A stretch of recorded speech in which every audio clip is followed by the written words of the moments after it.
Bonsoir, jeudi 13 février, bienvenue dans le journal de TV 78. Voici les titres de l'actualité locale. La Saint-Valentin, c'est demain, mais la fête des amoureux a déjà été célébrée le week-end dernier dans les refuges SPA avec la Saint-Valentin des animaux. Retour sur cette opération à plaisir et le point dans cette édition sur les adoptions. Fin février, l'équipe de France de cyclisme sur piste sera engagée dans les championnats du monde à Tokyo, à Berlin, avant les JO de Tokyo. C'est bien à Berlin. Hier, les noms des membres de la sélection tricolore pour les mondiaux ont été dévoilés. Et puis la page dédiée au municipal à La Verrière, c'est le 4e candidat pour le scrutin. Gérard-Claude Morfin est à la tête de la liste La Verrière citoyenne. Il a été premier adjoint du maire dans les années 1980. Et puis quelques idées de sortir aussi à suivre dans ce journal.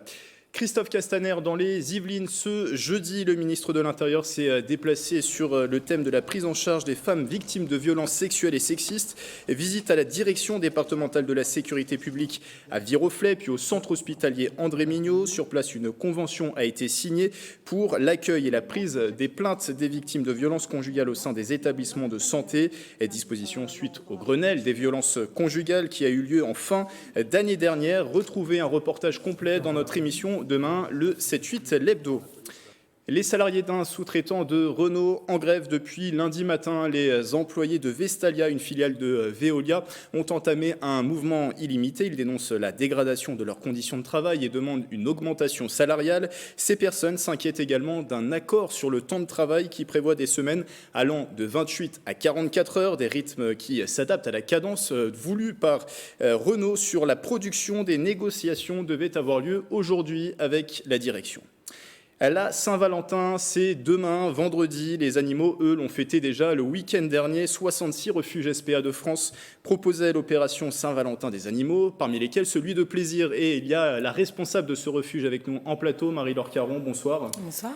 Comment s'est déroulée cette opération pour le refuge de plaisir ? Alors, nous sommes plutôt assez contents de notre week-end, puisque nous avons pu, à cette occasion, faire adopter 12 chiens et 25 chats, dont des chats qui étaient au refuge depuis plusieurs mois. Donc, on est très contents qu'ils aient enfin trouvé une famille, et des chiens, dont un chien qui était relativement âgé, donc on est plutôt content du bilan. C'est important de proposer régulièrement. Il y a d'autres week-ends d'adoption, de proposer ce genre d'animation ? Alors, c'est vrai que tous les week-ends, comme ça, sur un sujet particulier, on a tendance à cibler quand même beaucoup plus de visiteurs, donc potentiellement, on fait quand même beaucoup plus d'adoptions. Et des adoptions sur place, est-ce qu'il y avait aussi des animations spéciales prévues à l'occasion de cette Saint-Valentin des animaux ? Effectivement, donc on avait notre petite buvette avec vente de crêpes garnies, sucrées et salées. Et puis les adoptants pouvaient se faire prendre en photo avec justement une petite décoration spéciale Saint-Valentin. Pour voir si ça matchait avec les animaux notamment. Alors il y a eu beaucoup de communication qui a été faite là-dessus par la SPA. En ce début d'année 2020, est-ce que les adoptions sont nombreuses ? Alors en mettant de côté ce week-end, mais est-ce qu'elles sont nombreuses vu que les fêtes maintenant sont passées ? Est-ce qu'elles se maintiennent, les adoptions ? Oui, on trouve que voilà, on fait le même taux d'accueil d'adoption que l'année dernière, en sachant quand même que l'année 2019 a été quand même une année assez exceptionnelle au niveau des adoptions. Donc on espère toujours faire mieux. Donc on espère pour 2020 faire beaucoup plus d'adoptions. Et est-ce qu'après les fêtes, malheureusement, il y a aussi une hausse des abandons ou c'est plutôt quelque chose qu'on voit avant les grandes vacances en général ? Alors c'est plutôt ciblé au niveau des vacances d'été. Là, on n'a pas été trop marqué par les départs, par Noël, par tout ça. Donc voilà, on espère que ça n'empirera pas. On rappelle que la mission, bien sûr, de la SPA, l'une des missions, elles sont nombreuses, c'est de recueillir et héberger ces animaux abandonnés, perdus ou maltraités. Ce sont combien d'animaux environ qui sont recueillis à plaisir ? Alors, à plaisir, on récupère environ, je dirais qu'on fait adopter 2000 animaux par an, donc on en récupère autant, on a un équilibre entre les entrées et les sorties, et plus on en fait adopter, plus on peut en sauver. Donc on va dire que c'est à peu près 800 chiens par an et 1200 chats par an. Donc c'est essentiellement des chiens et des chats, il y a d'autres animaux non, aussi ? Malheureusement, tout s'abandonne. Donc nous avons aussi des NAC, les nouveaux animaux de compagnie, donc on a aussi des lapins, des cochons d'Inde, des furets, des rats, voilà. Alors le refuge de plaisir a été le théâtre d'une émission de télévision qui est passée sur C8. Est-ce que ça doper les adoptions. Est-ce que vous en avez profité ? Alors oui, ça nous a aidé. Justement, le principe de participer à cette émission, c'était aussi de faire connaître la SPA, le combat de la SPA. Donc ça a fait quand même changer les mentalités. Donc on est très content du résultat. Il y a des personnes qui sont venues au refuge en disant qu'ils voulaient acheter dans une animalerie et ils se sont rendus compte que c'était pas forcément une bonne chose.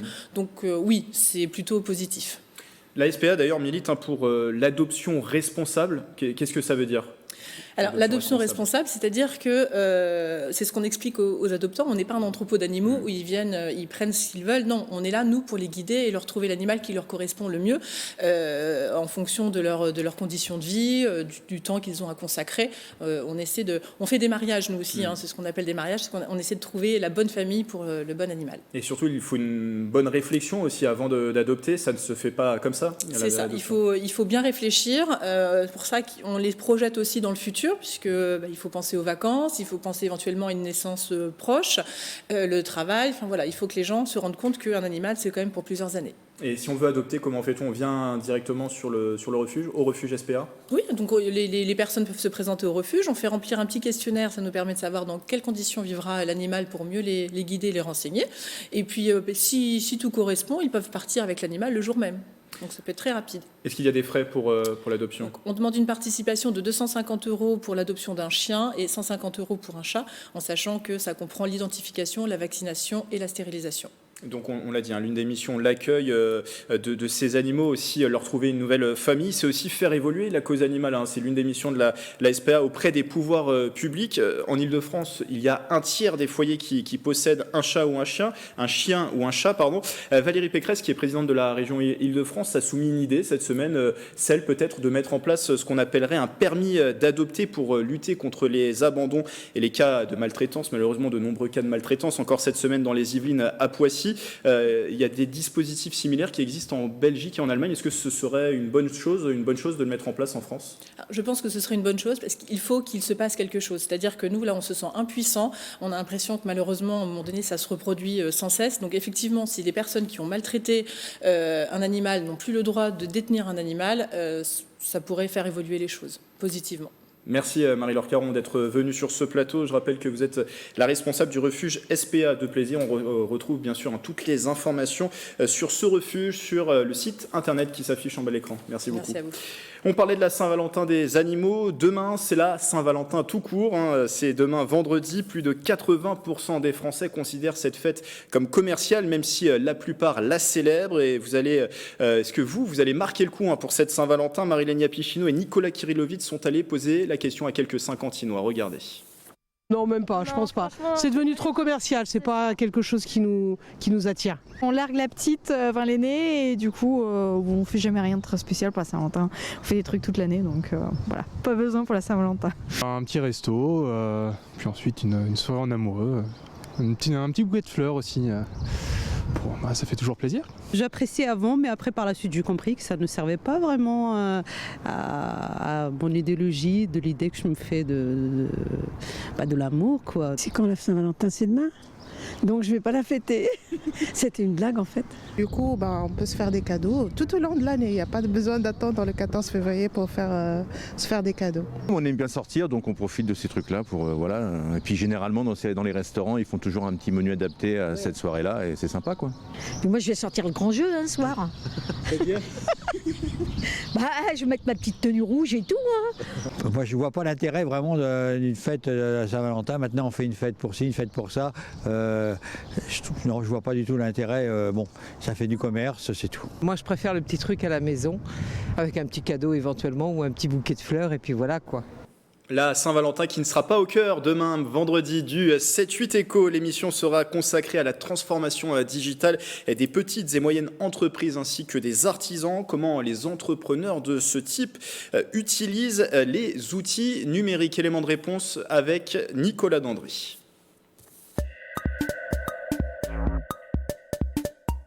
La transformation numérique pour les TPE, PME et artisans consiste à s'approprier les bénéfices que vont pouvoir tirer ces professionnels des différents outils numériques qui correspondent à leur métier. Pour un commerçant, ça va être de pouvoir faire de la vente en ligne pour des clients qui ne sont peut-être pas à proximité de chez eux, de façon à pouvoir élargir sa clientèle. Un des meilleurs moyens pour faire sa transition numérique est de regarder ce que font ses confrères. Et le deuxième, c'est de se documenter et de suivre éventuellement soit des tutoriels, soit des formations en ligne. Les artisans qui ne s'approprient pas le numérique aujourd'hui risquent de se faire ubériser par ceux qui vont le faire.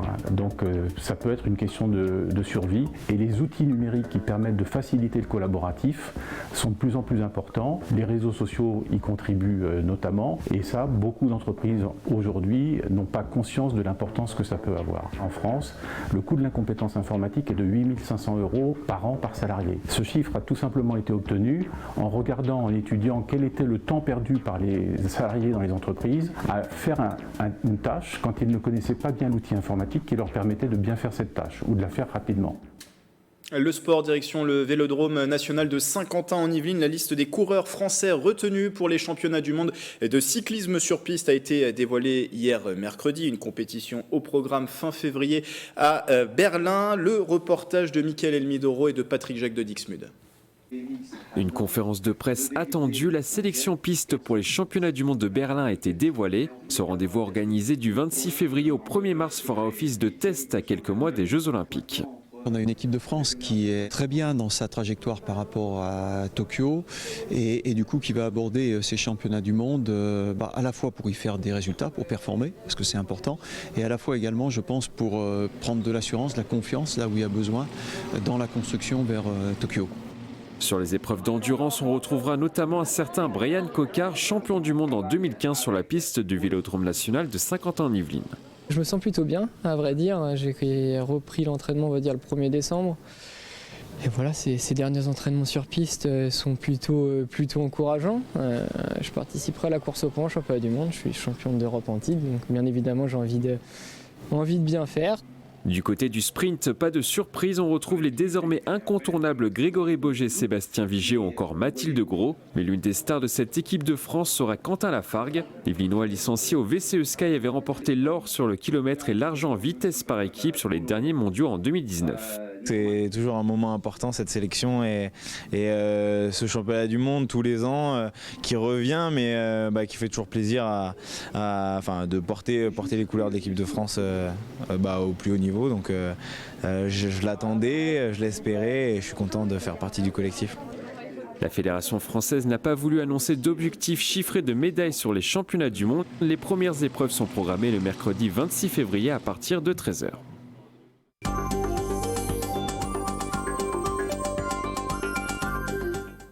Les vacances continuent pour les Yvelinois et bien sûr de nombreuses activités sont prévues. Bonsoir Mélanie Poquet. Bonsoir.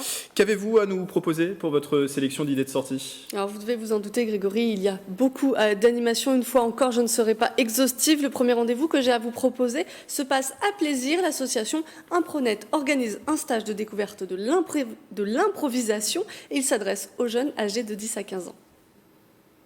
Pendant cette semaine, ils vont pouvoir, durant 2 heures par jour, travailler des exercices d'improvisation tout en s'amusant. Ils vont pouvoir savoir mettre en scène des histoires, jouer des personnages, interagir entre eux, créer aussi une cohésion dans le groupe qui va être formé. Il reste encore quelques places pour les intéressés et clou du stage, les jeunes artistes présenteront leur travail à leur famille et amis le vendredi. On continue Mélanie avec les châteaux qui sont aussi à la fête. Et oui, là on part à Rambouillet où les équipes vous ont concocté une chasse au trésor. Il va falloir trouver un trésor ancestral qui se transmet depuis des siècles entre les propriétaires du château. Vous serez aidé dans votre quête par une jeune historienne, Madame Pivert. C'est un moment à vivre en famille du lundi 17 au samedi 22 février. L'animation se fait par contre sur réservation uniquement. Et un dernier rendez-vous de Châtelain, on va plus au nord du département. Et oui, là on part au château de Maison. Plus exactement, la magie du rococo va vous être dévoilée à travers un atelier vacances. Cet atelier commence par la visite de l'exposition Fantaisie pour un palais. Et après cette visite, un moment de création manuelle. Les enfants confectionneront un pop-up illusionniste. Et bien sûr, rococo, c'est un moment à vivre les 14, 19, 20 et 21 février. Merci Mélanie pour ces idées de sortie, on l'espère avec un week-end plus clément côté météo. Pour d'autres suggestions, on vous retrouve bien sûr dans votre émission le 7-8 Loisirs, c'est après le journal.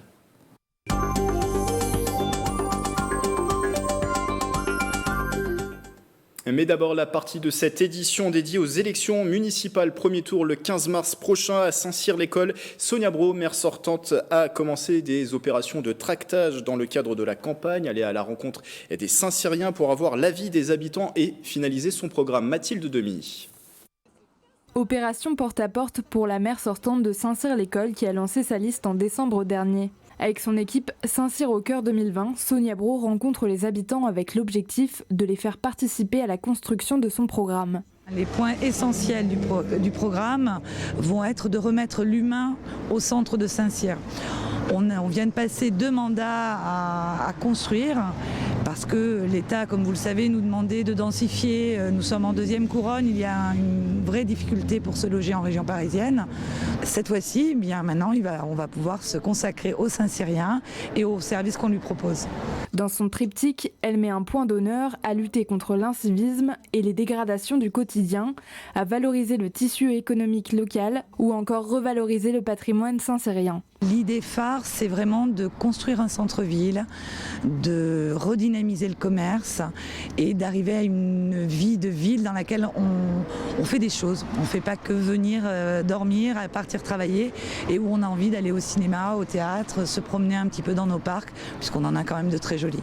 Pour Saint-Cyr au cœur 2020, les opérations de tractage continuent jusqu'à la fin du mois et une réunion publique se tiendra le 27 février prochain. Pour l'instant, seulement 2 listes se sont déclarées dans la commune de Saint-Cyr-l'École. À la Verrière, on devrait se diriger vers un duel à 4 pour ces élections municipales. Bonsoir Gérard-Claude Morfin. Bonjour. Bonsoir. Vous êtes la tête de liste de la Verrière citoyenne pour le scrutin. Je précise que vous êtes également le président de l'association citoyenne. Vous avez été adjoint au maire, premier adjoint de 1983 à 1989, adjoint de 95 à 2001, puis vous avez siégé dans l'opposition entre 2001 et 2008, à chaque fois avec Pierre Sélincourt comme maire. Pourquoi revenir en politique pour ces élections? Vous avez bien révisé votre sujet. Pourquoi revenir? D'abord parce que je ne suis jamais parti et que je suis peut-être un peu addict du phénomène parce que je continue à assister aux conseils municipaux et aux conseils d'agglomération. Les éléments qui m'amènent à revenir, comme vous dites, des faits qui me gênent un peu, comme notamment la démolition, la destruction du centre de loisirs du Bois de l'Étang. On a un petit problème de son, c'est peut-être dû à votre portable. On va vous demander de ranger dans votre poche. Vous l'avez dit, pardon, peut-être de couper même, on me dit dans l'oreille. Souci technique, on va essayer de régler ça. Vous l'avez dit, pardon, la destruction du centre de loisirs du Bois de l'Étang. On va reprendre le cours normal de cette interview. Qui avait été construit entre 1977 et 1983 par des élus socialistes et communistes et qui a été démoli pour des raisons obscures alors que rien ne prédisposait cet équipement public à disparaître. Un autre point, c'est la promotion immobilière à tout va qui envahit le quartier du Bois de l'Étang parce qu'il y a autre chose à faire que de ne pas résister à la promotion immobilière, sachant que, étant, vous ne me l'avez pas demandé, mais de profession architecte et urbaniste, j'ai un avis forcément sur la question. Sur la question d'ailleurs, je crois que vous êtes... Ce qui me gênait un petit peu, c'est l'opacité de l'information communale de plus en plus qui est pesante. Si on parle d'urbanisme, justement, sur le dossier du Bois de l'Étang, qui est bien sûr au cœur d'un projet de rénovation urbaine, vous êtes, vous, contre une démolition des bâtiments, plutôt pour une rénovation de ces bâtiments au Bois de l'Étang, c'est ça? Alors écoutez, ma spécificité, c'est que j'ai habité pendant 18 ans ce quartier, ce qui n'est pas le cas des 3 autres candidats, d'une part. Et d'autre part, il y a des choses à faire, effectivement, mais qui ne sont pas celles-là. Donc, effectivement, réhabilitation intérieure, rénovation partielle extérieure, à y planter par exemple, centre commercial, à ne pas démolir bien évidemment, mais à restaurer, et puis changer les éléments durs, les éléments d'équipement des bâtiments, ascenseurs, colonnes sèches, qui ont plus de 50 ans d'âge, ou presque, et qui normalement, dont la durée de vie est de l'ordre de 30 à 35 ans. Et sur le dossier de l'urbanisme, si on parle aussi d'un autre grand projet à la Verrière, c'est ce projet de Gare Bécane, la zone Gare Bécane qui a été relancée par l'agglomération de Saint-Quentin en Yvelines. Vous voudriez voir construire sur cette zone moitié moins de logements qui sont prévus. Il y a environ 1000 logements qui sont prévus sur place. Vous voudriez voir plutôt 600, 650 logements au maximum, c'est ça ? Tiens, comment vous savez ça? Ouais, je me documente avant les... C'est bien. Non, il y a plusieurs sujets d'importance sur les 6 ans qui viennent, à part... celui-ci, un petit mot quand même sur le pont de la Villedieu, dont j'ai commencé à m'occuper en 1984. Qui devrait être doublé, donc qui relie la Verrière à Elancourt. C'est pas cette solution-là qu'il faut prendre. Doubler, non. En tout cas, remplacer le pont existant et le doubler, oui. Mais pas comme celui du pont Guichouler, où là, il y a des erreurs techniques qui ont été réalisées. Après, vous avez la Malmenonne, où dans le cadre de la consultation publique, je m'étonne que j'étais porteur d'une alternative pour passer sous la RN10. Et puis je suis plutôt, avec mes compagnons, favorable à une extension du périmètre qui englobe le passage souterrain actuel sous les voies ferrées. Et pour revenir sur votre question, j'aime pas tellement le terme Gare Bécane. D'abord parce que Bécane, c'est un quartier en tant que tel, et Gare, c'est plutôt un autre quartier qui s'appelle l'Agio. Et je pense que l'histoire a son importance dans la dénomination des dossiers. Donc Bécane, effectivement, il faut que ce soit un quartier qui soit à l'image des deux autres existants. Les 3 qu'on a, Orly Park, Village et Bois de l'Étang, ont à peu près le même poids de population, le même nombre de logements. Ça serait une erreur urbanistique que de vouloir en faire tout de suite 2000 comme c'était prévu au départ, ou 1500 comme j'ai entendu, parce que la promotion immobilière, il faut lui passer la main dans le dos. Mais c'est aussi un combat. C'est pas seulement dire il en faut 600. Il y a aussi les équipements d'accompagnement, groupe scolaire, centre commercial. Et là, ça nous prendrait trop de temps. Juste un mot sur la liste qui est aussi important, qui est une liste, vous le revendiquez ni de droite ni de gauche, c'est l'élément citoyen que vous souhaitez mettre en avant. Ça veut dire que c'est davantage l'engagement citoyen pour la commune de la Verrière qui compte plus que l'étiquette politique. Alors écoutez, il y a 20 ans, on s'est lancé dans ce pari de la réflexion d'une association citoyenne. On était, je pense, un peu en avance parce que la verticalité politique a marqué le pas ces derniers temps. Le phénomène des ronds-points a aussi montré que le citoyen était important, plus que l'électeur. Et, comment dire, actuellement, la citoyenneté est au centre des préoccupations. C'est les incivilités, c'est le manque de propreté, c'est les difficultés de maintenance de notre patrimoine mobilier et immobilier. Tout ça ajouté bout à bout fait qu'il y a une prise de conscience citoyenne, et je vais devancer votre question certainement. Actuellement, nous avons plus de candidats que de places sur la liste. C'était ma question. Et donc, comme nous fonctionnons en termes d'entretien entre la tête de liste et puis le ou la candidate, les entretiens ne sont pas tout à fait terminés. Mais ne vous inquiétez pas, il y aura une liste citoyenne déposée en préfecture, en sous-préfecture, je ne me souviens plus quel est le lieu précis, pour montrer qu'il y a autre chose de possible sur une commune petite comme la Verrière. Avec une spécificité, il y a des référents par quartier au sein de cette liste. Vous avez nommé des référents par quartier. C'est un petit peu l'expérience que j'ai trouvée dans la Drôme avec la commune de Saillant, où effectivement, c'est là que sont apparues des attitudes démocratiques citoyennes. Et puis, j'en ai trouvé finalement en cherchant un petit peu partout. C'est un phénomène, d'ailleurs même sur l'agglomération nouvelle. Il y a des listes qui se réclament de la citoyenneté, et je trouve ça très, très fort, très, très bien. Sachant que l'agglomération, vous n'en avez pas parlé, mais c'est aussi important pour nous, puisque ce sont des élections à la fois municipales et communautaires. On élit également effectivement des conseillers communautaires, et j'ajoute pour terminer cette interview que vous avez été vice-président de ce qu'on appelait à l'époque la ville nouvelle de Saint-Quentin-en-Yvelines, qui est aujourd'hui une communauté d'agglomération. Merci Gérard-Claude Morfin d'être venu en plateau tête de liste de la Verrière citoyenne pour ces élections, et sont également candidats à la Verrière la maire sortante Nelly Dutu, son actuel premier adjoint Jean-Yves Blé sur une autre liste, et également la candidature de l'élu d'opposition Nicolas Dainville.